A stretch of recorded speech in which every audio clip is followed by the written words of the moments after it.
Riley held a teleconference yesterday, and he was asked which player is he being asked the most about by NFL front office people, general managers, scouts, and the like, right? And it wasn't CeeDee Lamb, who is projected to go anywhere from number 8 to number 14 in most mock drafts.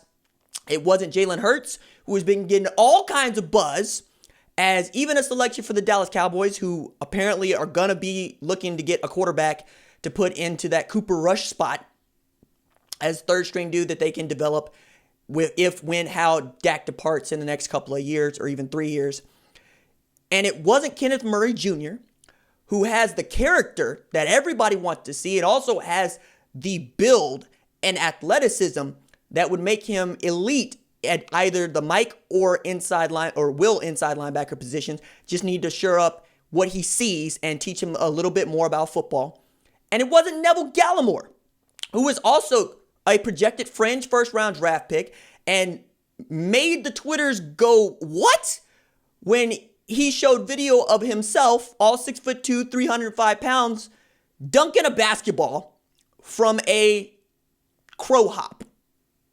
Which, what? Come on, man. Like, you weigh 305 pounds. What are you doing dunking a basketball? And you're 6'2". It's not like he's 6'6". You know, he's 2 inches shorter than Russell Westbrook. And yet there he was showing his elite explosiveness and athleticism dunking his basketball, right? The guy that Lincoln Riley heard folks ask him the most about was tight end Lee Morris, a former walk-on coming out of Allen, Texas, who really made his name catching passes from Kyler Murray in 2018. Right? Caught 21 passes, 427 yards, but was more of a touchdown machine. Seemed like everything he caught went for 6, especially that year. And that was the year in which I said, Lee Morris is a better tight end than Grant Calcaterra. To which, RJ, you blasphemer. Calcaterra is a 4-star recruit, a blue chipper out of California. Yeah, I know. But the kid who just showed up from Allen out here catching everything that comes his way and taking it to the house. Meanwhile, Calcaterra had dropsies, right? And I wasn't sure that he needed to be a starter in 2019. And then he had a series of unfortunate incidents related to his head that have forced him to medically retire, and that sucks. Lee Morris continued to play well. So Lee Morris not only catches a bunch of passes, right? Not only catches for touchdowns and basically a walking first down in that slot receiver position that is much more of a flex tight end. He played on all 4 special teams for Oklahoma, and Shane Beamer was so excited to have him. And he showed out punt return, kick, kickoff, and he was earning a reputation as being one of their tougher, smarter, and better football players. Shane Beamer told this story last year of just what a legend that Lee Morris was building for himself among the younger players. Beamer would talk about what he needed some players to do during special teams and would show them film of themselves and say, hey, look, you're not exactly getting this done because when Lee does it, it looks like this. To which the kid looked back at Beamer and said, yeah, coach, but that's Lee Morris, which tells you a lot. Tells you a lot about what the kids think of him, as well as what Beamer was asking him to do. And when you look at the NFL, and you look at how the league is structured, 53-man roster, where every one of those spots is important, where, say, college football, you get 85 scholarship players. What if we restricted that to 53, right? That means you're going to have to be much more selective about who you evaluate, who you recruit, who you offer, who you play, and when you play them. So Morris can catch passes and could play on all of your teams. Yeah, you're going to ask about that guy because you need to be able to draft in the 4th, 5th, 6th, 7th round someone that has the ability to make your team. And making your team does not always mean being a 2 on the depth chart. Sometimes it means making a suicide squad.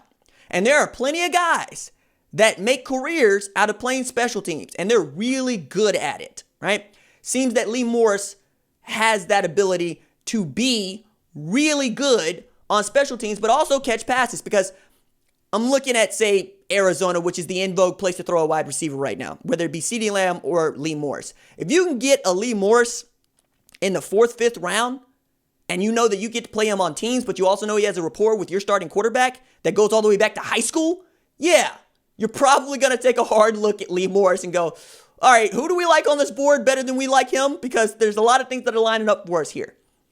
You might be looking at the position of tight end as a whole, though, and saying which one of these guys can help us get to that Travis Kelce level at this position, to that George Kittle level at that position, Gronkowski level at this position.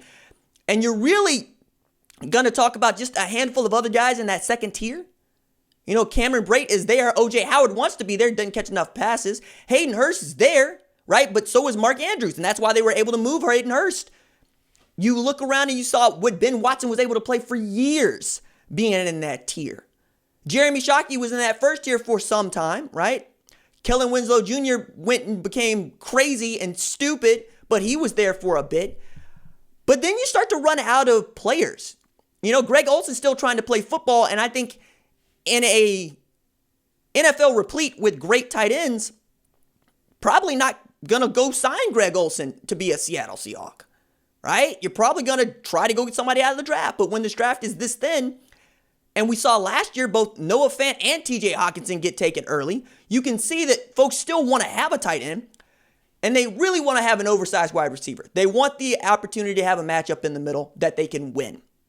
Morris allows you that at about 6'3", about 230 pounds.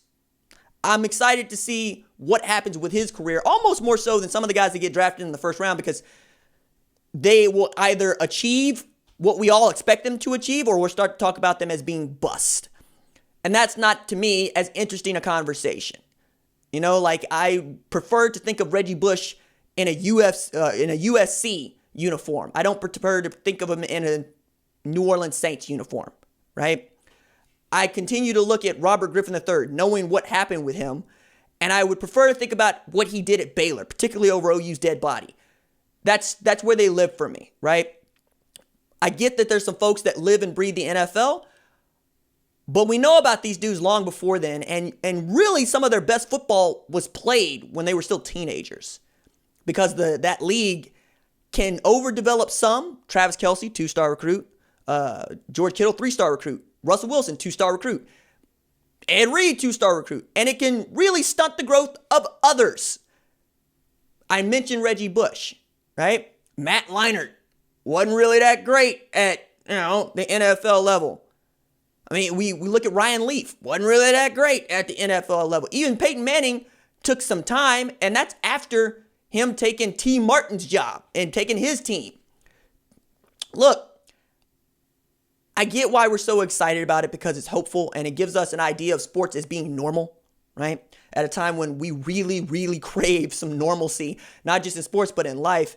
And it feels more and more like sports is going to be the last thing to get back to normal, just because so much of what we do takes place with each other, right? In large groups of each other.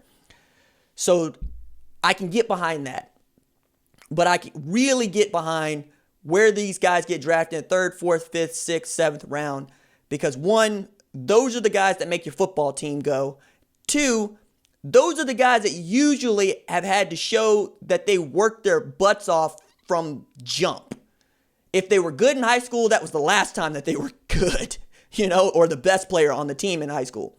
That just usually hits us all at some point. Some of us, it hits us in Little League when we go up there and the 9-10-year-old league and somebody's throwing 65 and you're going, oh, okay, well, this was nice.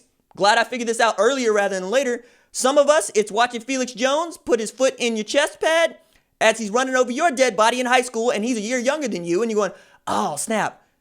Yeah, this ain't going to be for me. Matter of fact, graduated 2006. You know who else graduated 2006? High school just in Oklahoma? Sam Bradford. You know who else graduated 2006 in Oklahoma in high school? Gerald McCoy. Dominique Franks. Hell, DeMarco Murray was 07. So, me graduated 2006, I understood right away. I'm not going to be playing basketball with Blake Griffin, right? What happens to the guys that figure that out after college?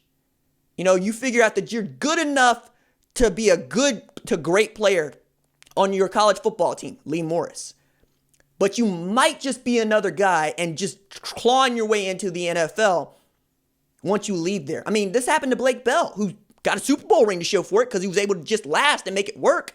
Going from Kansas City to Niners, back to Kansas City, and then catching passes, right? That was a 4-star quarterback. That was a 6'5", 260-pound mountain of a human being coming out of high school with a cannon for an arm. Threw for over 400 yards on my alma mater, University of Tulsa. Just destroyed them. You would have thought then the Belldozer had an opportunity to play quarterback as a starter in the NFL. It just ain't the way that it worked. So all these things I find to be interesting, but the stories behind them are way more interesting because the stories help us contextualize the ideas for which we already have, right?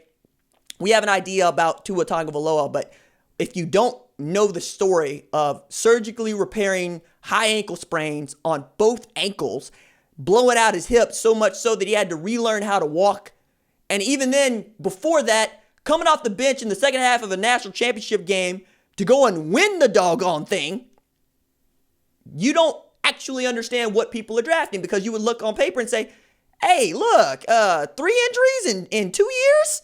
Let's pump the brakes on that because you want to be able to talk about his story leading up to that. And that's why I think some of this stuff can get to be really cool or really crappily done because kids, players are not pieces of meat. They're not stuff for us to gnaw on. They have great stories. Some of those stories are weird. Some of those stories are hair-raising. Some of those stories are awe-inspiring. But I love this stuff.